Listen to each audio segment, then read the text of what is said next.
Bonjour, je vous propose dans cette vidéo de revenir sur le cas de Pharaon, le pharaon d'Égypte, décrit dans le livre biblique de l'Exode, au moment où Moïse et Aaron sont sur le point de guider le peuple d'Israël hors d'Égypte afin de quitter l'esclavage. Et c'est à ce moment-là que Dieu va utiliser les plaies, les fameuses 10 plaies d'Égypte, pour mettre à mal ma foi, les Égyptiens et les pousser à accepter de laisser partir leurs esclaves hébreux.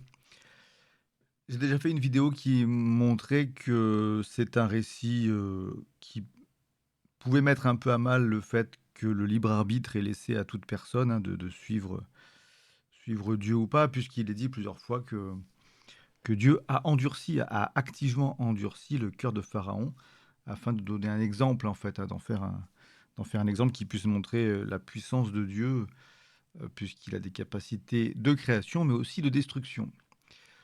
Et alors, dans les commentaires de la vidéo précédente, j'ai eu, une super indication de Layman Phil, merci encore, qui m'a fait connaître un site que je ne connaissais pas, dgep.hd.free.fr, la référence biblique, qui permet de comparer très facilement plein de traductions de la Bible et c'est absolument génial, c'est très bien fait.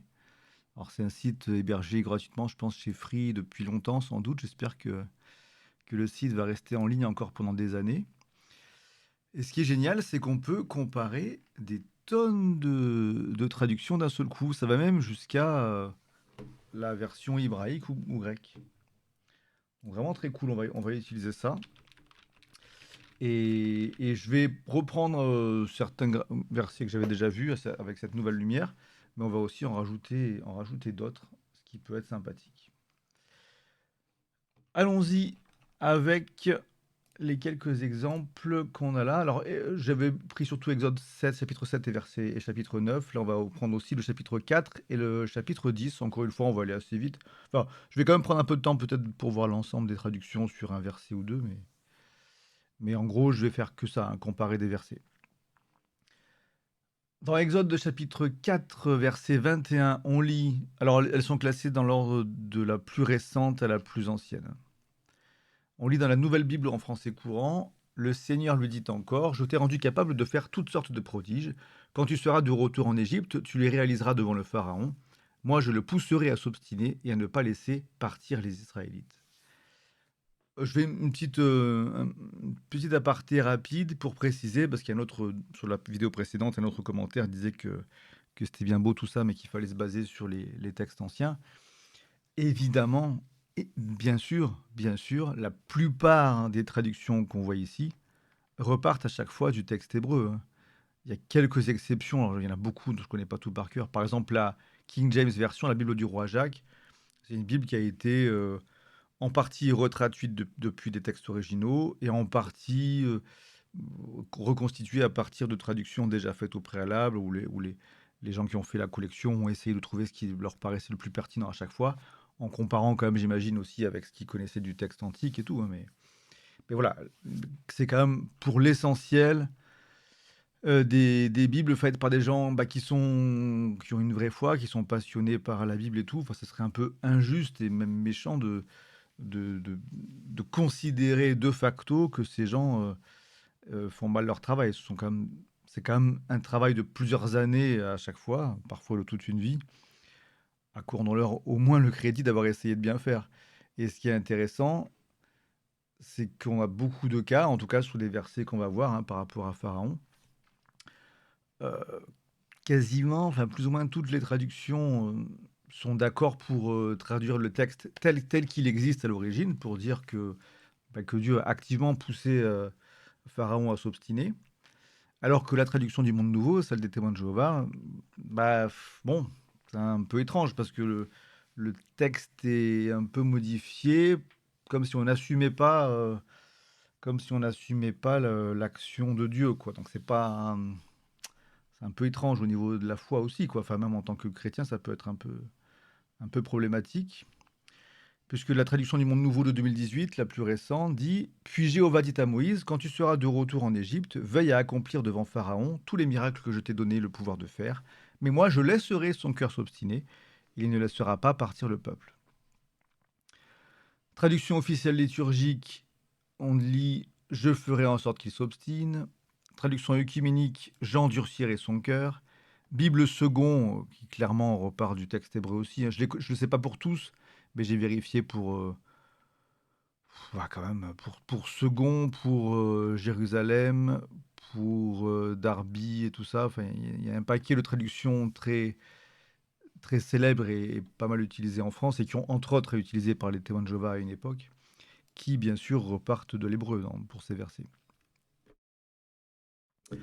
Donc Bible second 21, j'endurcirai son cœur. Bible des peuples, je ferai qu'il s'entête. Nouvelle Bible seconde 2002, je ferai en sorte qu'il s'entête. Bible parole de vie, je fermerai son cœur. Bible du semeur, je lui donnerai un cœur obstiné. C'est mignon, c'est un peu différent, mais c'est la même idée. Bible pastorale de Maretsu, j'endurcirai son cœur. Traduction du Monde Nouveau, mais la version de 95, je laisserai s'obstiner son cœur. Donc à nouveau, on a le sens édulcoré qui ne dit pas, qui ne dit pas ce qui est écrit, à proprement pas, enfin, ouais, semble-t-il. Alors moi, je lis pas l'hébreu, mais quand il y a une quinzaine de traductions faites par des gens différents et qui sont tous quand même sincères, qui à chaque fois mettent ce côté actif, bon, je pense que c'est pas complètement dingue de croire la majorité dans ces cas-là. Bible à la colombe de 78, j'endurcirai son cœur. Bible Chouraki, moi je renforcerai son cœur, il ne renverra pas le peuple. Donc là ça peut être un peu ambigu, mais bon, admettons. Traduction œcuménique de la Bible, j'endurcirai son cœur. Bible de Jérusalem, j'endurcirai son cœur. Bible du rabbinat français, je laisserai s'endurcir son cœur. Donc on a quand même des copains de la traduction du Monde Nouveau. J'endurcirai son cœur pour la traduction pyroclameur. Je retiens celle du rabbinat, on va voir s'ils sont potes, s'ils sont du côté des TJ pour chaque verset, ça va être intéressant. J'endurcirai son cœur pour la Bible de Crampon. Louis II de 1910, j'endurcirai son cœur. Crampon, j'endurcirai son cœur. Jean-Baptiste Glaire, j'endurcirai son cœur. Pareil pour la Bible annotée de Neuchâtel. Pareil pour la Bible de l'abbé Filion. Pareil pour la Darby. Pareil pour l'Osterwald. Pareil pour la Bourrasée Janvier, ainsi que pour la Guiguet. Sur la K1, on retrouve renforcé, comme dans la Chouraki, qui est moins clair, mais enfin, comme on sait qu'après il s'est obstiné, on peut quand même facilement considérer que c'est un renforcement dans le sens du mal, entre guillemets, quoi.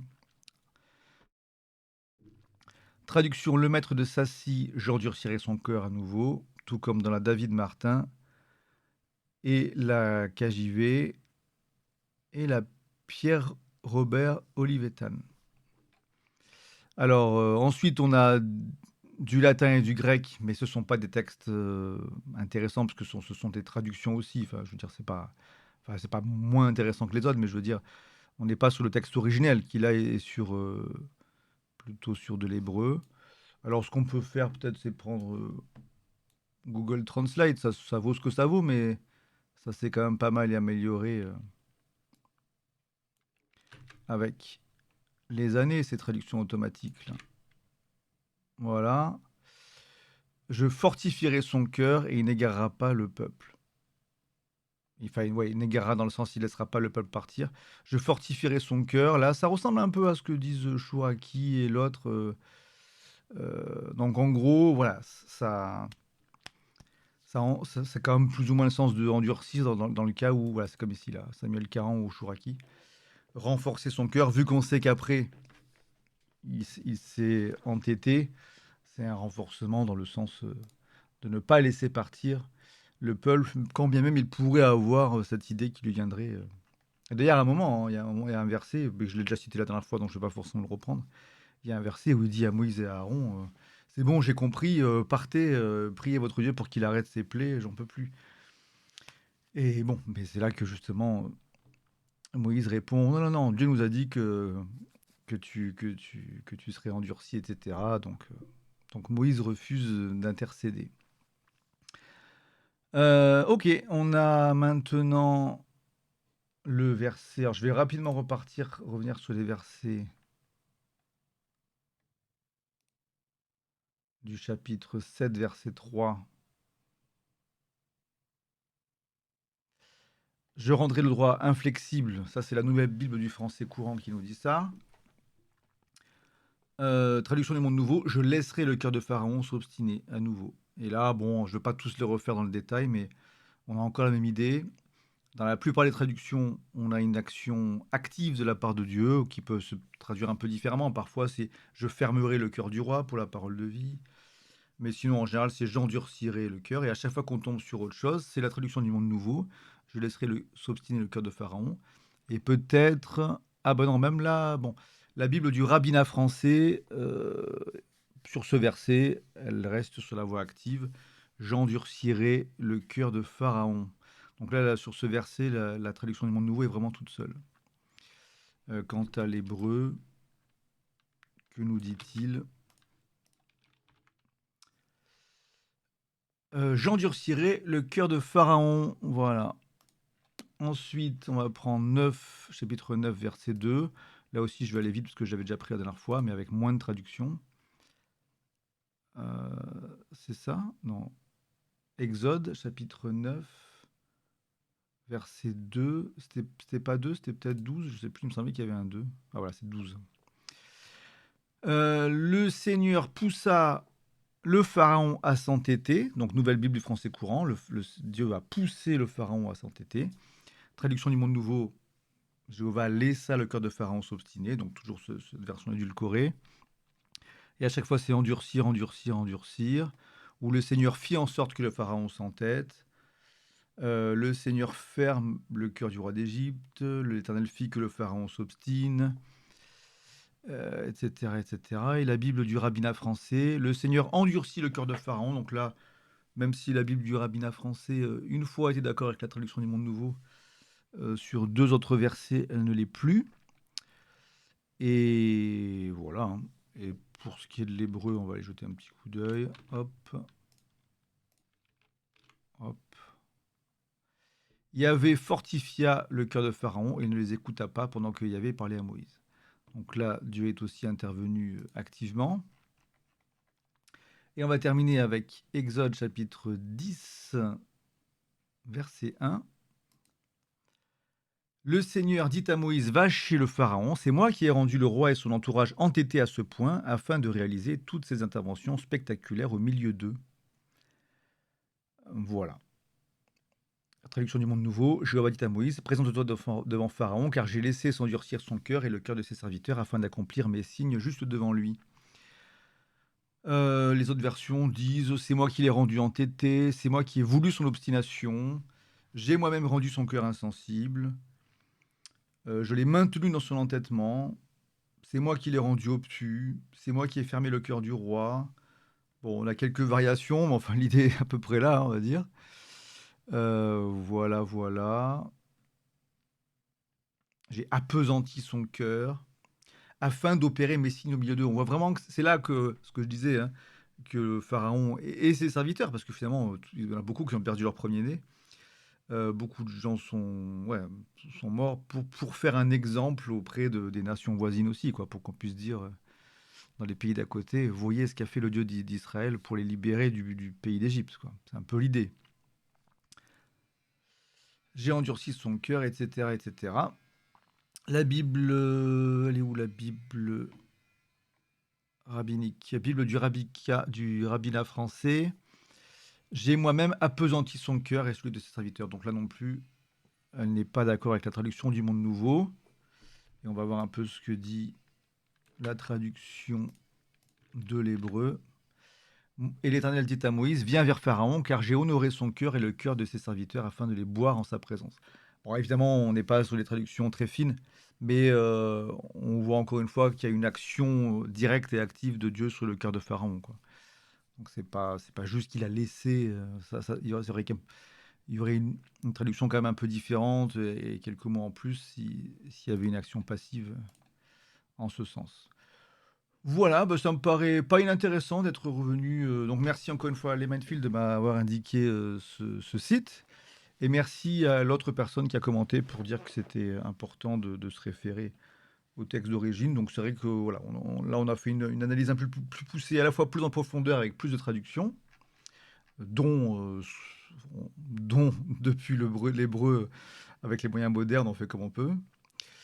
Euh, et à la fois, donc c'était à la fois plus profond et plus large, puisqu'on a rajouté 2 versets, dont le verset d'Exode chapitre 10, verset 1, qui me semble plutôt intéressant. C'est peut-être même le plus sympa de l'ensemble, enfin le sympa, le plus pertinent par rapport à cette recherche-là. Eh bien écoutez, je vous dis à bientôt pour de prochaines vidéos. Au revoir, portez-vous bien.